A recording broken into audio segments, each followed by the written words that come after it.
Basoa elkarte sekretu bada, munduko zaharrenetakoa.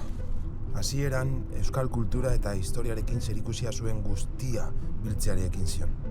Euskararen historiaz dakiguna hankasgora jarriko luketen datu sekretuak. Gure leloak dioen bezala ordea, basoak eskutatuko ditu sekula ezagutu behar ez diren egiak.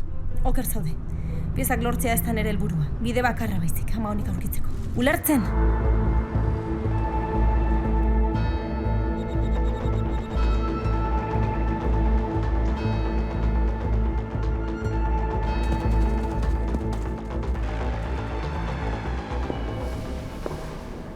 Bi aldiz pentsatu gabe, nire neurriko sotana bat hartu eta burutik bera sartu nuen.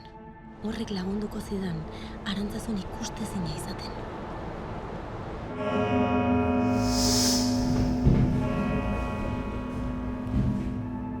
Nor da bilor? Nor da bilor? Ez daukazu potrorik arpegia emateko?